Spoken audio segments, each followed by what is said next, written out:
My name is Catherine. And I'm Sheridan. And thank you for joining us on a presentation called The Price Tastes Right. We're going to be talking about how to eat healthy while on a budget as college students. We're going to be touching on different resources on campus and how students can access them. So who we are. We're TitanWell Pure Health educators, and we work with our campus registered dietitian. One big takeaway is to know that we are here to empower our fellow CSUF students and help them achieve whatever their nutrition goals are, because everybody has different needs, everyone has different barriers, and everybody has different goals. And at the end of the day, we're students too, so we face the same challenges that you face. All right, so normally at our presentations, we would pass out these little action plan booklets, and basically it's a way for students to write down their own nutrition goals. So throughout this presentation, you can kind of think about what your own nutrition goal might be, and these are some questions that you can ask yourself while thinking about it. What needs to change and why? What's the best thing that can happen if I change? What's the worst thing that can happen if I don't? What ways am I already willing to change? And what steps am I willing to take? So it's just something to kind of keep in mind throughout this presentation. So what are Titans actually saying? The first bullet point says, I'm a full-time student working a part-time job. Most of my time is allocated to commuting, studying, or sleeping. I hardly have any time to prep food. So we're seeing that time is a big factor for a lot of our students because this data was actually collected from fellow Titans here on campus. The second bullet point says the biggest barrier is having to buy my own groceries that I can afford. Most of the healthy options are $6 or more. So we'll touch on that a little later about how it's all in the marketing. So you expect food to be expensive just because you see it looks like it will be expensive. All right, and normally, again, in the presentations, we would have you pull out your phone and go to this website called menti.com, but for now, since this is online, we can just look at the responses that we got from our previous section class. So this one's asking, what's the biggest challenge you face to balance nutrition? And we can see a lot of trends on here from a lot of different Titans. One of the main ones that we see is time. That's a really big challenge to balance nutrition. Just not knowing how to cook. Temptations like unhealthy food tastes so good. Not having the time again. So it's just something to keep in mind that we have a lot of similar struggles with time, not knowing what to cook, just all that kind of stuff. So this slide would typically ask our students to rate on a scale of often true, sometimes true, and never true in response to the question that's being asked. The question here says, I couldn't afford to eat balanced meals. Was that often, sometimes, or never true for you within the last 12 months? So since this is an online presentation, just sort of think about where you fall on these categories. And then another question on here was, in the last 12 months, were you ever hungry but didn't eat because there wasn't enough money for food? So again, it's just something to kind of be aware of and think of for yourself since you can't answer on this online presentation. And finally, we're asking another question. This one deals with food insecurity. So true or false? Food insecurity usually means skipping meals or going hungry due to a lack of money. So before we touch on this, what is your definition of food insecurity? And as we can see, most students thought that food insecurity did actually mean skipping meals or going hungry due to a lack of money, which is something that we'll touch on a little later. All right, so what is food insecurity? So like he was just mentioning, a lot of students think like with food insecurity, it means you're skipping meals, but that might not always be the case. You can see the two definitions down here. Low food security means if your food quality and variety are limited, and then very low food security is if you're actually forced to skip meals because of that. So food insecurity is broken down into those two different aspects. So like he said, food insecurity doesn't always mean you're actually missing meals, but it can be definitely part of it. So this next question is asking what % of students in the CSU system are estimated to be food insecure? So when you're thinking about this, think of the CSU system as a whole and not just Cal State Fullerton. So I believe in the CSU system we have about 28 campuses. So of those 28 campuses, how many people do you estimate to be food insecure? So we see a couple of numbers here. We see about 60%, some say 80, anywhere from 30% to 85%. All right, so it's actually 41.6%, and that's compared to the U.S. general population, which is about 12.3%. So you can see CSU students, it's going to be a lot higher for food insecurity. And then there's also certain groups that are actually affected more by it. And this is just some of them. Students who work long hours at their jobs, students receiving Pell Grants, first-generation students, students identifying as LGBTQ+, and then students of color.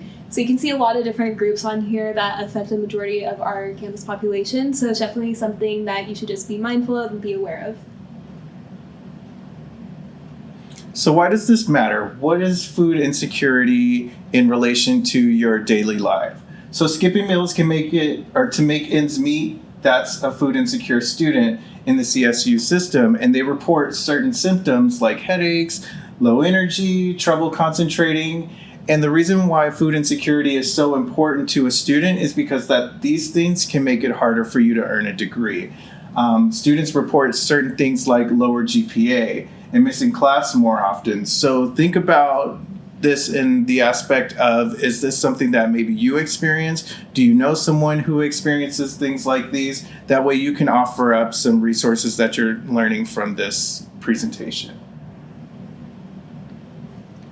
All right, and then here's a couple examples of a food budgeting plan that some people might find themselves going by. There's thrifty plan, low cost plan, moderate cost, and then a liberal plan. And these are updated by the USDA. And it's not saying that you have to go by a certain plan here, but it's just more to kind of see where you're at and if you're comfortable with that. So thrifty would be about $48.90 per week, low cost $62. 77 for moderate, and 98 for liberals. Again, just something to be aware of and find yourself. And then also another point on here is just saying that the average American under 35 spends about 12.5% of their take-home pay on food. So it's just kind of, maybe you can be aware of them. We'll talk later in the presentation about different apps so you can kind of track your spending and see where you're at if you want to be purchasing more or less on food. So tech-savvy spending. These are just a couple of apps that you can use to track your budget. So apps like Mint or You Need a Budget can be useful to track spending and manage your budget. Another good trick that we discuss here are saving your food receipts and adding up weekly expenses. Is the total more or less than your goal budget? All right, and then for Tuffy Recommends, these are some of the resources that we have on campus. So normally we have our FOODucation workshops that we provide that gives a free lunch for students. And also another resource that we have is Tuffy's Basic Needs Services. They offer a lot of different services.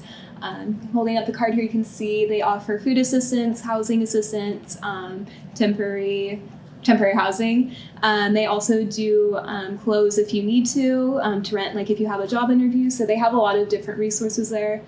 And they're located in McCarthy Hall, 143. And there's also footsteps leading up to the building so you can see where the room is at. And there's also the number to call if you're interested in finding out more information about them. And another thing that's helpful on campus is a thing called Bytes, and this is something that you enroll in, and it'll alert you when there's free food on campus. So if any event ends and they have leftover food, it'll send out a message to everybody letting you know if there's free food and then the location, so any student can just go grab it and then leave. So those are just a couple of examples of resources that we do have on campus. So let's get into what the performance plate is. The performance plate was derived from my plate, so it may look a little similar. But this is geared towards collegiate athletes and college students.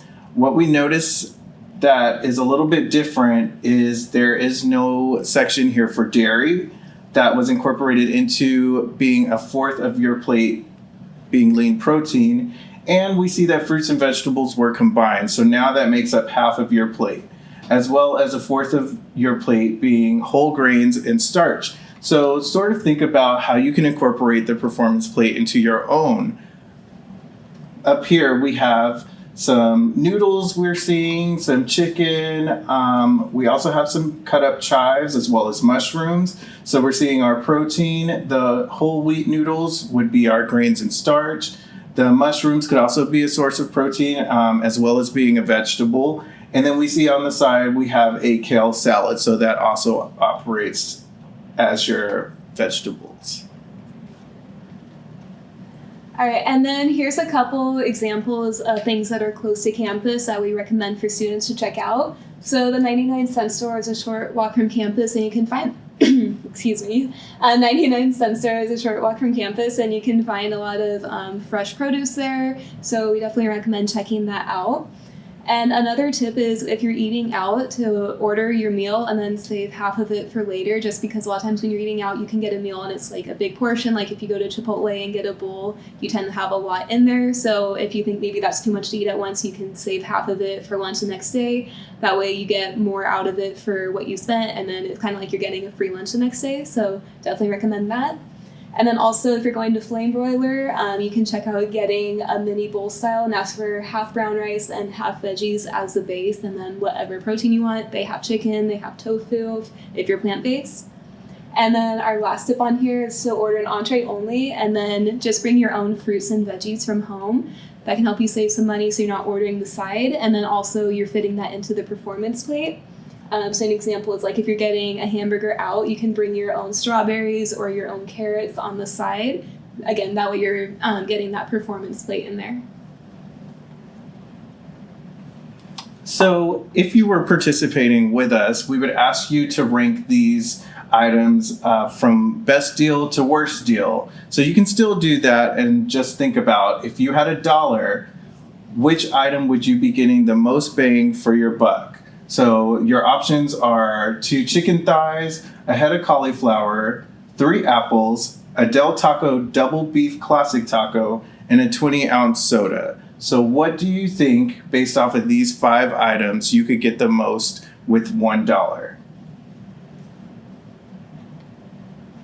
All right, and then, oh my gosh, all right, and then for food additives, like he was saying earlier in the presentation, a lot of people have those assumptions that healthy eating is very expensive, but this is just a chart kind of breaking down the cost per serving with different fruits and vegetables. So if you look at like cantaloupe, it's about 39 cents per serving, baby carrots about 41, broccoli about 71, and then strawberries about 80 cents. So all of these are going to be under $1 per serving. So it might seem expensive maybe if you're buying like a big bag of frozen carrots or baby carrots, that might seem like a lot of money, but when you break it down per serving, you can see that it's all under $1, so just something to be aware of. Sometimes the assumption also comes from if you're eating out and you're ordering a salad, that is usually when it might be more expensive. So we just recommend trying to eat your own fresh produce from home because it can really save you a lot of money. So Feel Full Foods. Adding mileage to meals and snacks, fiber and protein foods increase satiety. So satiety is a big word for feeling fuller longer. Some plant-based foods like soy and lentils have both fiber and protein in them. So in a lot of our workshops and a lot of our presentations, we highly recommend that you try to incorporate some fiber and protein into your meals because of this reason. So we have up here listed some items that are high in both fiber and protein. So we see carrot sticks. You could pair that with some boiled eggs or maybe a cut up apple that you could pair with peanut butter. You can also look at something that's a little more plant-based like brown rice paired with cubed tofu. All right, and then also another tip is to stock up on spices, dried herbs, and low-cost produce from ethnic supermarkets. So that can be things like Northgate is around campus or 99 Ranch Market. And these are good. They might be expensive at first, but they're really good for if you're maybe meal prepping and you have chicken, you want to make sure you have a good variety. That way you don't end up getting bored of the same meals over and over. Sometimes when you get bored, that might make you more inclined to actually go eat out. So just having a good variety at home to try and be creative in the kitchen and make new things. And also another tip is Grocery Outlet is really close to campus, and they actually offer a 5% discount for CSUF students. So when you're going there and you're at the checkout line, just make sure you have your Titan ID ready. That way you can get that discount. 5%, even though it's not like a huge percent, any bit really does help and can add up after a while. And then also consider incorporating plant-based proteins. So we're not saying like every meal has to go be plant-based, but maybe try incorporating it maybe once a week.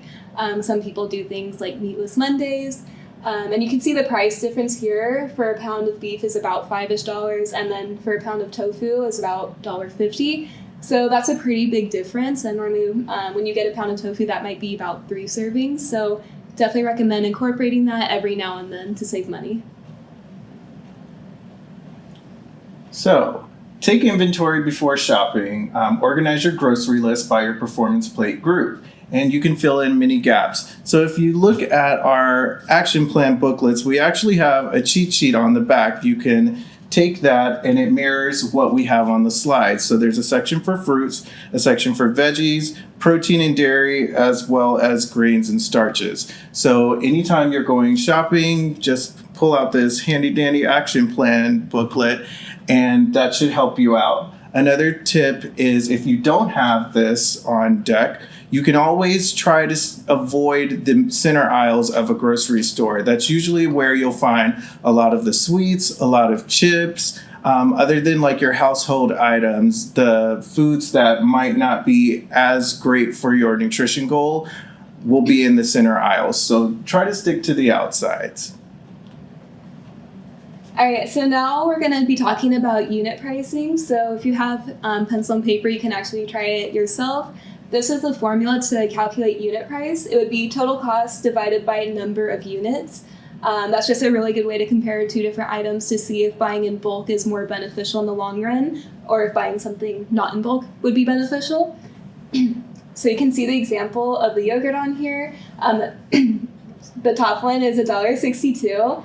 And the unit price is about 0.05 cents, and they got that by doing $1.62 divided by 32 ounces, and that's how you get the 0.05. And then you can compare the one on the bottom. That one ends up to be about 12 cents, and you can see that the top one is going to be cheaper here, and that would be if you're buying in bulk, so that would probably be the better option for this one. So, one example we have up here is putting that into play. So a 5-ounce can of tuna costs $1.12. A 12-ounce can of tuna costs $3.09. So which do you think, based off of the formula that Catherine had mentioned, has the lower unit price? So if you can't remember the formula, inside of your action plan booklet there, we actually provided the formula for you. So you can always grab that and decide which one is going to be the lower or higher unit price. All right, and then also, if you haven't ever meal prep, we recommend trying that out. Just testing out, see if you like it. It can make your life a lot easier. It can also save you time and money. And if you are looking at meal prepping, we recommend having minimal ingredients and equipment and cooking methods, and then trying to fit the performance plate components into it. Again, large batches can be made in advance. And also down here, we talk about collaborating with your family or your roommates. It's a really good way, again, to save time and money. So maybe you can split the cost between the grocery store, and then you can split the time when you're cooking different things. I know one of our coworkers, she likes to split it with her mom. So she might be in charge of making like overnight oats, and then her mom is in charge of making the chicken. So that's just a really good way to save some time by doing that. And then here we have a recipe that is really budget friendly. This actually comes from budgetbytes.com, which offers a lot of budget friendly recipes, especially for college students, and they're not that timely to create. So here we have a tuna and white bean salad meal prep. And as you can see at the top, that's circled in red, the prep time was only 10 minutes, and it makes about 4 servings. So this incorporates all areas of our performance plate. As we see, the tuna would be the protein, and this looks like cherry tomatoes and carrots. That would be your veggies. So we also see some starches in here, and the ingredients, as we're looking, are white beans, tuna, green onions, lemon juice, olive oil, grape tomatoes, baby carrots, and salt and pepper. So not that many ingredients that you might have to go out and buy. These are things that you can find in your local grocery store or even the corner market here on campus. And finally, the student bought a hydro flask from home, so that also helps save money on having to buy an extra item. So this item actually came out to $1.65 per servings. So as you can see, for 4 meals, that is a good deal. All right, and then when we're talking about wasting food, throwing away food is like throwing away money, you know, so if you're like throwing out old fruit in your fridge, that really is throwing out the money that you spent on that. So it's just kind of important to be aware of that. Maybe another tip we have is organizing your fridge. That way you can see what is still in there and what you can still use. And a really helpful app is called Supercook. And that finds recipes based on what you already have. So you would just enter the different ingredients that you already have in your home, like maybe you have beans, maybe pasta, and it'll find recipes based on what you already have. And also practice FIFO, however you pronounce it, first in, first out. And that basically means whatever you buy first, you want to use that before buying something else.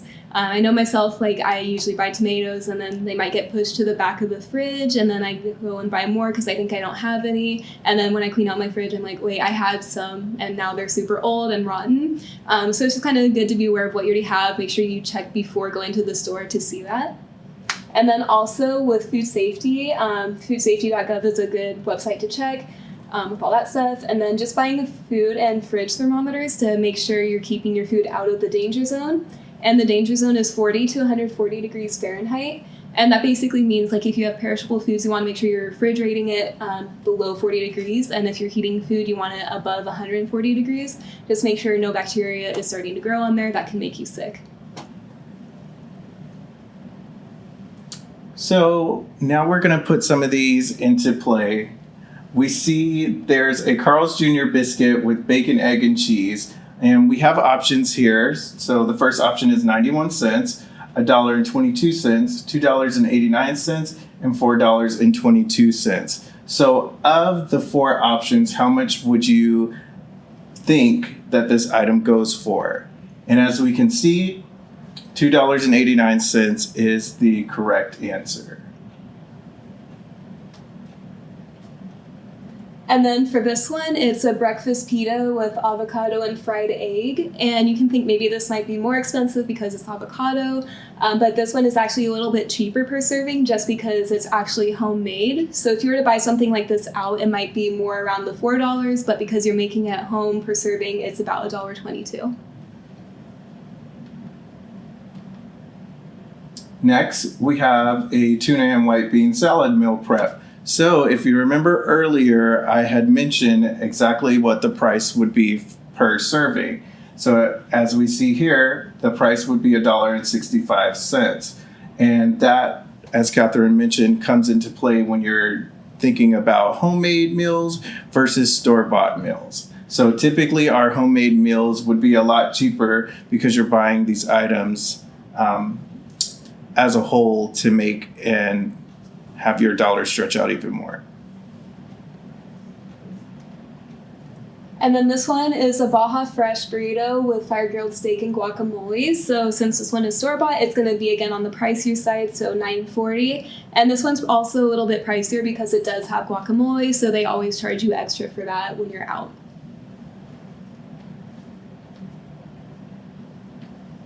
And now we're looking at 3 slices of Papa John's pepperoni pizza. This is going to be a large one topping. So for a large one topping, that's going to run you about $5.15. So we can see it's a little pricier again versus buying something or making something at home. And then this one is a 30-minute pozole with shredded pork. So this one also is going to be homemade, so it's going to be on the cheaper side at about $1.09 per serving.